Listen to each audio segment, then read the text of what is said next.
अस्सलामुअलैकुम dear students.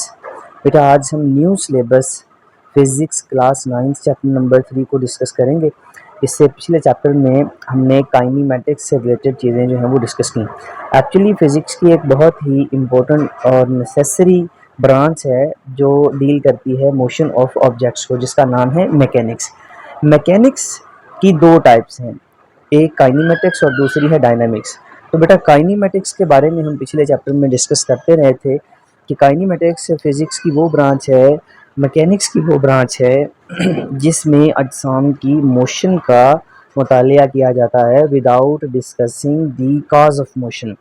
Means that कि हम काइनेमेटिक्स में अजसाम की मोशन को डिस्कस करना है सिर्फ और सिर्फ। मीन्स दैट उनकी वेलोसिटी, उनकी initial velocity, final velocity, average velocity, acceleration और टाइम से रिलेटेड जितनी चीज़ें हैं वो हमने डिस्कस करनी है। लेकिन एक्सेलरेशन प्रोड्यूस क्यों होता है, इस बात को हमने काइनेमेटिक्स में डिस्कस नहीं किया। तो मैकेनिक्स की जो दूसरी ब्रांच है बेटा उसका नाम है डायनामिक्स। और डायनामिक्स में भी हमने अजसाम की मोशन को ही डिस्कस करना है, लेकिन अजसाम की मोशन को डिस्कस करने के साथ साथ उनकी जो एक्सेलरेशन उनमें प्रोड्यूस होता है उसकी वजह को भी हमने साथ डिस्कस करना है। और किसी भी बॉडी को एक्सेलरेट करने की मेन जो वजह है बेटा वो फोर्स है। तो इस चैप्टर में और पिछले चैप्टर में फ़र्क यही है कि हमने पिछले चैप्टर में फोर्सेस का जिक्र नहीं किया, लेकिन इस चैप्टर में हमने फोर्स और फोर्सेस से रिलेटेड ऑब्जेक्ट्स की मोशन को डिस्कस करना है। तो डायनामिक्स और काइनेमेटिक्स के बारे में थोड़ा थोड़ा इंट्रोडक्शन जो है वो यहाँ भी हमें देखने को मिल रहा है, यानी हम यहाँ पे देख सकते हैं जी। अगर हम गौर से देखें तो हमें यहाँ काइनेमेटिक्स की डेफिनेशन जो है वो यहाँ पे मिल जाएगी, जैसे कि in kinematics we study the motion of objects if the position, velocity and acceleration were known at any time, then the position velocity of moving objects at any time could be completely described. तो यहाँ थोड़ा सा introduction जो है वो kinematics का है।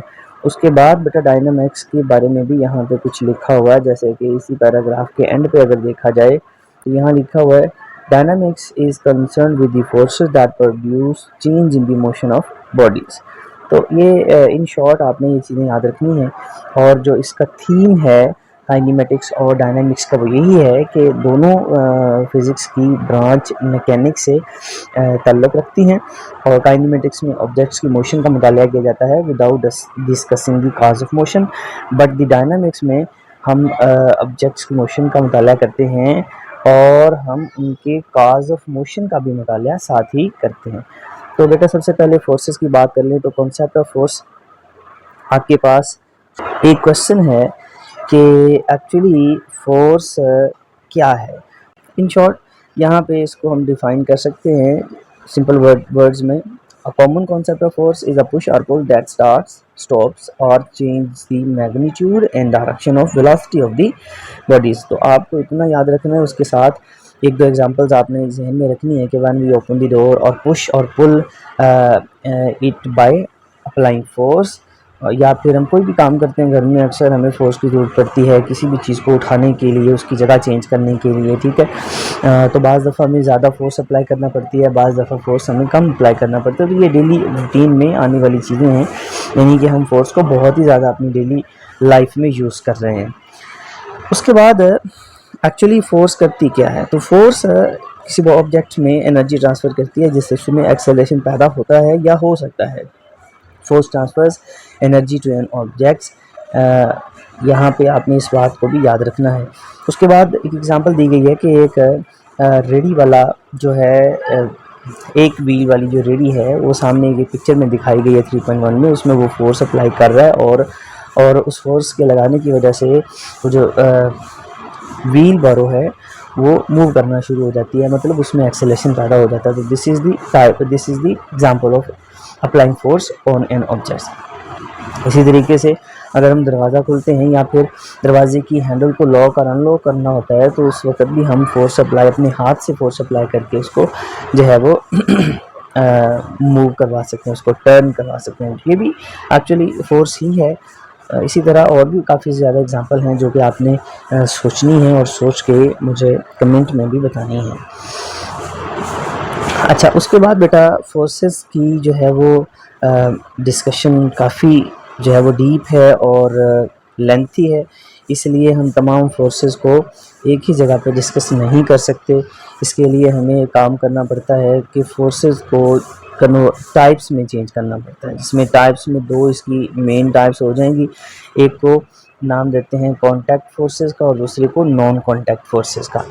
नाम से ज़ाहिर है कि कॉन्टैक्ट फोर्सेस ऐसी फोर्सेस होंगी जिनमें ऑब्जेक्ट्स आपस में इन कॉन्टैक्ट होंगे, मींस दैट के फिजिकली इन कॉन्टैक्ट होंगे, ठीक है, या एक बॉडी दूसरी बॉडी के ऊपर टच होगी, तो ऐसी फोर्सेस को हम कहेंगे कॉन्टैक्ट फोर्सेस।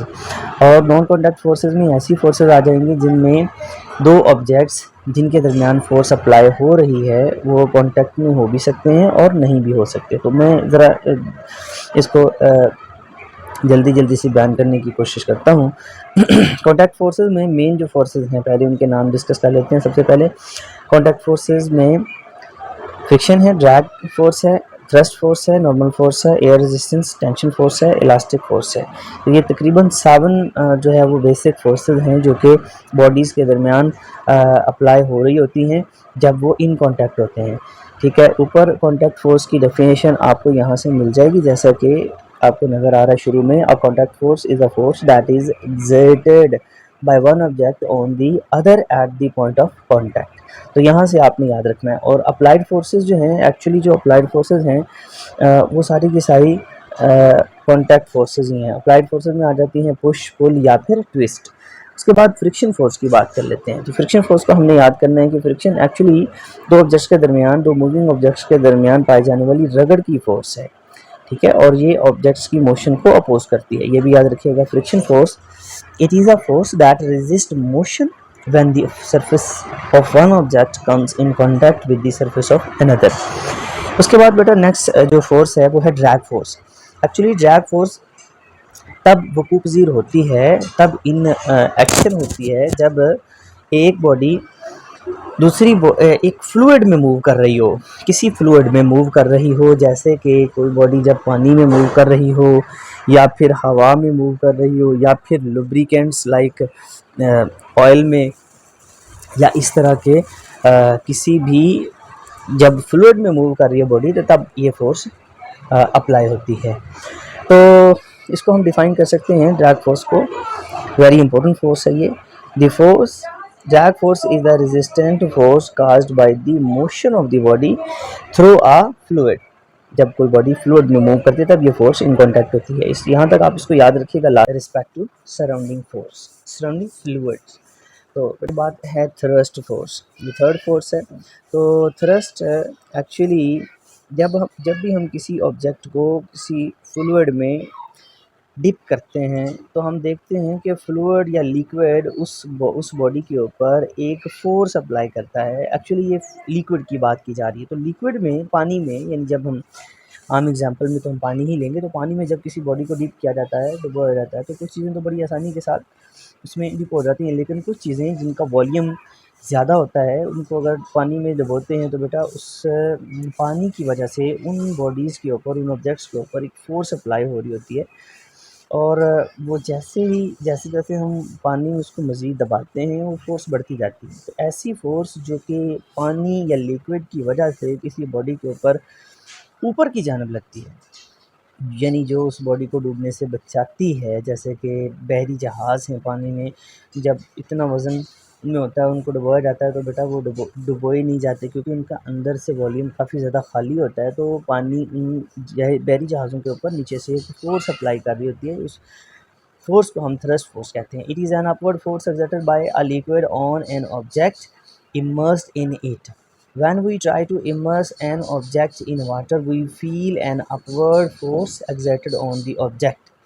तो आपने इसको बेटा इतना याद कर लेना है, काफ़ी है। यहाँ तक आ लेना, ये वाला इतना याद करें। This force increases as we push the object deeper into water. तो ये इसकी वजाहत के लिए है, अगर आप याद करना चाहें तो अपने जहन में ये पॉइंट बिठा लीजिएगा। A ship can float in the sea due to this force which balances the weight of the ship. अच्छा, उसके बाद आ जाती है बेटा नॉर्मल फोर्स। तो नॉर्मल फोर्स जो है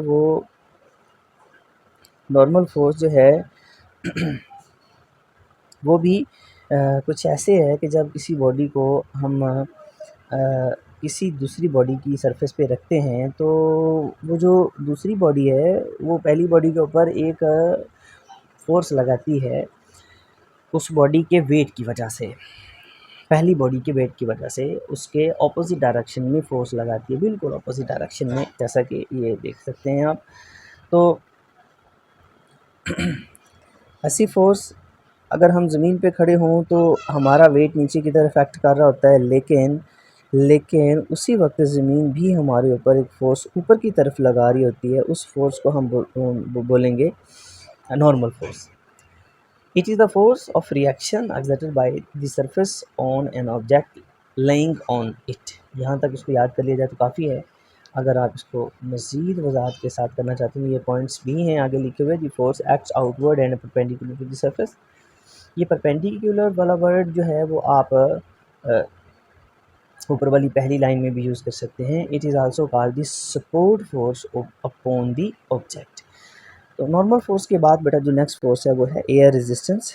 एयर रेजिस्टेंस ये उसी तरीके से जब कोई बॉडी फ्लूइड में मूव करे तो उसके ऊपर रेजिस्टेंस फोर्स ड्रैग फोर्स अमल करती है, तो ये भी एक तरह की ड्रैग फोर्स ही है। इसको एयर रेजिस्टेंस कहते हैं। जब भी कोई बॉडी एयर में मूव करे, मिसाल के तौर पे जब आप गाड़ी में सफ़र कर रहे हो तो आपने कभी हाथ अपना खिड़की से बाहर निकाला हो तो आप फील करते हैं कि आपके हाथ के ऊपर एक फ़ोर्स लग रही है जो पीछे की तरफ आपको धकेल रही है, जो आपकी मोशन के अपोजिट डायरेक्शन में होती है। तो एक्चुअली वो जो फ़ोर्स होती है वो एयर रेजिस्टेंस होती है, एयर की वजह से वो फ़ोर्स होती है। तो इट इज़ इसको डिफ़ाइन कर सकते हैं। It is the resistance opposition offered by the air when an object pass through it. इसी तरीके से ऊपर से अगर किसी बॉडी को फेंके या नीचे से कोई बॉडी ऊपर की तरफ मूव कर रही है, जैसे कि मिसाइल्स हैं या फिर जहाज़ हैं तेज़ तराज जो लड़ाका हथियारे होते हैं, वो जब मूव करते हैं तो एयर रेजिस्टेंस का सामना करना पड़ता है। उसी वजह से उनकी आगे से जो शेप होती है बेटा वो बहुत ही पतली सी बारीक सी बनाई जाती है ताकि एयर रेजिस्टेंस कम से कम हो। इसी तरह से बुलेट ट्रेन भी आपने देखी होगी जो कि जदीद ममालिक में मौजूद हैं। उनकी शेप भी आगे से लंबूतरी सी होती है ताकि वो आसानी के साथ हवा में मूव कर सकें। मतलब हवा की रेजिस्टेंस को कम करने के लिए ये इनकी शेप बनाई जाती है। इसी तरीके से बेटा आ जाती है नेक्स्ट फोर्स जो कि कॉन्टैक्ट फोर्स है, टेंशन फोर्स। तो टेंशन फोर्स एक्चुअली किसी रस्सी वगैरह में पैदा होती है। जब किसी रस्सी या किसी चीज़ के ज़रिए से किसी दूसरे ऑब्जेक्ट को पुल किया जाता है, खींचा जाता है, उठाया जाता है, तो ये तनाव की फ़ोर्स होती है। It is the force experienced by the rope when a person और लोड पुल्स इट। तो यहाँ तक आपने इसको याद करना है।